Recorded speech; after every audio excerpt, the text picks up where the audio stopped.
Muy buenas a toda la audiencia del programa Hablemos. En esta ocasión vamos a, también con la anuencia del doctor Ulises Casas, director de la Escuela Ideológica de Filosofía, Historia y Economía Política, hacer un programa adicional a la materia de la historia, sencillamente porque hemos entrado en un ciclo muy importante porque se va a impartir la historia como materia independiente en todas las instituciones. Es una obligatoriedad que esta materia sea impartida en los colegios para que conozcamos nuestra historia, y nada más y nada menos que el doctor Ulises Casas, que nos pueda explicar sobre esto. Ahora, para contextualizar el tema de la obligatoriedad de la implantación de la cátedra de historia, que fue autorizada por la ley 11874 del 2017, y ahora como cátedra independiente vamos a conocerla y pues obviamente estar más empapado de ella. Entonces, doctor, ¿qué podría aconsejársele no solamente a las instituciones educativas, sino a los profesores, al profesorado en particular, para que nuestro estudiantado tenga un mejor conocimiento de la historia? Bienvenido nuevamente, doctor, y ayúdenos en eso, por favor. Mire, la historia como materia independiente dejó de enseñarse como en la década del 80 y la colocaron en un área que llaman sociales, donde está la geografía también y otra materia, creo que es ética o alguna cosa de eso.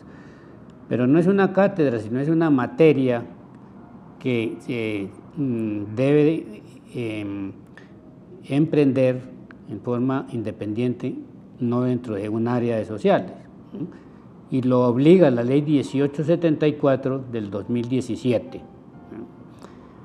Entonces la cuestión es, ¿quién va a enseñar la historia? Si no se enseña hace 30 años como materia independiente, porque no es lo mismo enseñar la historia al lado de la geografía y de otra materia, ¿no?, que confunde al estudiante o a la estudiante. Entonces yo tengo ahí una anécdota que consiste en que yo pregunté a un estudiante de la UPTC cuando estaban organizando el Bicentenario de la Independencia hace 2 o 3 años, y le pregunto, ¿usted sabe que están organizando el Bicentenario de la Independencia? Y dice, no, yo no sé, ¿no? Le dije, ¿pero usted tiene claro qué fue la independencia? Y entonces me dice, pues no, porque es que yo era muy mal para la geografía. Bueno, entonces, pues ¿qué es eso? De alguna manera. Entonces, ¿cómo se va a enseñar quien no ha estudiado la historia? ¿Cómo la va a enseñar? ¿Qué va a enseñar? Entonces, la Academia de Historia editó 44 tomos de la historia extensa de Colombia, ¿no? Pero ¿quién va a leer 44 tomos si no lee ni siquiera un tomo? Por otra parte, también Colcultura editó 3 tomos de la historia de Colombia, ¿no? Y pues, pero ya está dentro de, digamos, el criterio pues tradicional, ¿no?, que la historia se enseña ahí, que en tal época fulanos de tal fueron los protagonistas de los acontecimientos tales y cuales, pero no se hace un estudio crítico de la historia. Entonces dice, por ejemplo, que el 7 de agosto de 1819 en el puente Boyacá ganó Bolívar una batalla, etcétera, pero no se explica qué fue eso, por qué sucedió ese fenómeno histórico, por qué, a dónde, de dónde sale. Lo mismo la conquista española o la independencia o lo que sea, no. De manera que ese asunto es sumamente delicado, y yo personalmente me he dedicado a hacer una crítica de la historia, ¿no? Porque pues yo no voy a discutir que no hubo ninguna batalla de Boyacá ni ningún pantano de Vargas, no. El hecho histórico está ahí y es materia de investigación por los historiadores que van y consultan archivos, que acuden, por ejemplo, a las, leyendas regionales, que allá sucedió esto y que sucedió lo otro, y vestigios, ¿no?, de ese proceso histórico, ¿no? Pero ese material yo lo asumo como verdadero, porque ¿quién va a discutir que en tal parte encontraron tales vestigios o lo que sea? Lo que yo hago es una crítica del acontecimiento, es decir, un análisis, no es que esté criticando que está mal o está bien, sino un análisis profundo, esencial, en el hecho histórico. ¿A qué obedece el fenómeno histórico, el hecho histórico? ¿A qué obedece? Es lo que yo llamo crítica del fenómeno, ¿no?, desde el punto de vista de la ciencia y desde el punto de vista filosófico, fundamentalmente, para comprender que el hecho no fue un hecho providencial, o que fue un hecho casual, o que dependió de la voluntad de unos personajes que muy ilustres y no sé qué, o de unas instituciones tales y tales que produjeron el fenómeno histórico. Ese es lo que yo hago. Bueno, como ve, no solamente los historiadores deben conocer la historia, cada pueblo debe conocer su historia, porque como lo dice el adagio muy sabio, quien no conoce la historia está condenado a repetir los errores del pasado. El profesorado que desconoce la historia pues no tendrá ni oportunidad ni capacidad para enseñar esa historia. Así que, ¿qué consejo daría usted a ese profesorado y cómo podríamos, como no tanto comprometerlo, sino entusiasmarlo para que se profundice en la historia y a la vez la imparta de una manera eficaz? Pues muy complicado, ¿sabe por qué? Porque aquí se está politizando todo. Entonces el magisterio entra a politizarse, a tomar partido político, ¿no? No es lo mismo la política que el partido o lo partidista, ¿no? Entonces ahí ya se pierde todo desarrollo científico, objetivo y todo, ¿no?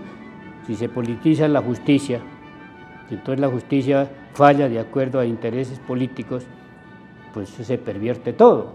De manera que lo que yo considero es que los profesores, pero serán los nuevos profesores, porque los que hay, que ya están incluso pasando de la pensión y todas esas cosas, entonces no tienen la capacidad ni el interés, ¿no? Y yo conozco profesores que ignoran completamente lo más elemental de la historia de nuestro país. Sí, qué tristeza. Bueno, definitivamente hay la necesidad de insistirle a los centros educativos que preparen a gente para conocer la historia y asimismo para poderla impartir. Y por último, doctor, como a manera de consejo, será de una sugerencia para las instituciones educativas, ¿qué podemos decirle? ¿Qué textos se podrían recomendar, aparte obviamente de uno de los textos insignes de su obra, como es La civilidad colombiana, y también otro que tendremos que relatar, como es el bicentenario del dominio aristócrata criollo o el fin de un mito? Cuéntenos, aparte de estos libros, ¿qué otros textos de historia usted podría recomendar para el profesorado? Bueno, prácticamente lo que yo he escrito durante, ¿qué será?, como 60 años, es de historia y de interpretación histórica, ¿no?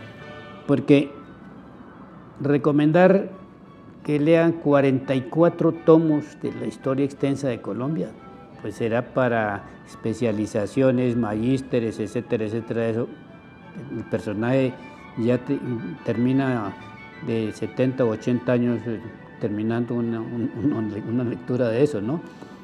Hay los 3 tomos de Colcultura que cumplieron más o menos. Bueno, pero hay historiadores interesantes, críticos, ¿no?, de la historia, como Indalecio Líbano Aguirre, ¿no?, en los grandes conflictos de nuestra historia, sociales de nuestra historia, como Los inconformes de Torres Giraldo, ¿no?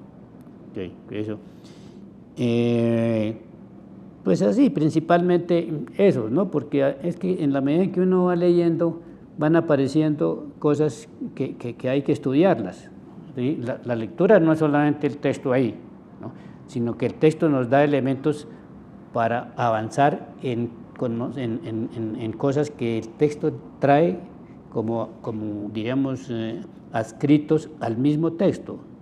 Entonces uno comienza a buscar otras cosas que salen de ese texto que ha leído, ¿no? Por ejemplo, en la novela, por ejemplo, si yo me leo El siglo de las luces, de Alejo Carpentier, que es una novela que muestra cómo penetran las ideas de la Revolución Francesa en toda América Latina, ¿no? Entonces de ahí sale muchísimo tema para investigar, ¿no?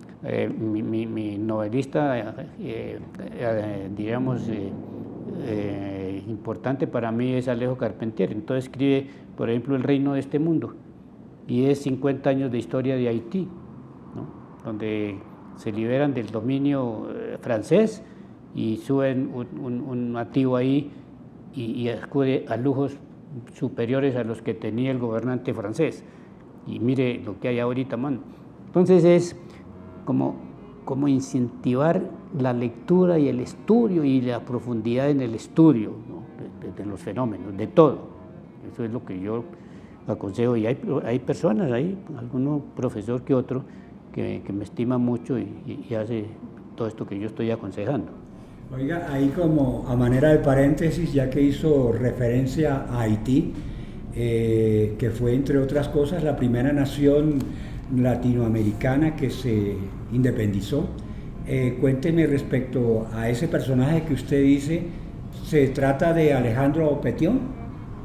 No. No, ese señor le colaboró mucho, sí, a Bolívar. A Bolívar, sí, y es muy importante tenerlo en cuenta en la historia no solamente latinoamericana, sino mundial. Pues sí. Entonces, bueno, doctor, le agradecemos muchísimo esta colaboración que nos ha prestado, no solamente para ahora orientarnos a ver cómo se puede conseguir que sea fructífera la impartición de la historia en los claustros académicos, sobre todo en el estudiantado de la historia de lo que se llama la educación básica y complementaria, como es el bachillerato, y obviamente también de la universitaria, de la superior. Así que le agradecemos muchísimo nuevamente y esperamos tenerlo muy pronto aquí para que nos narre lo relacionado con el libro del bicentenario del dominio aristócrata criollo, obviamente. Así que al teleaudiente, muchísimas gracias por estar ahí presente, y a todos aquellos que se interesaron por la historia, pues si quieren entrar en contacto no solamente con el doctor Casa, a través de aquí de este canal YouTube, en el programa Hablemos podremos darles todas las indicaciones del caso. Los esperamos y que estén muy bien. Les habló J.R. Vélez Jr. en el programa Hablemos. Gracias al doctor nuevamente, Ulises Casa. Hasta pronto.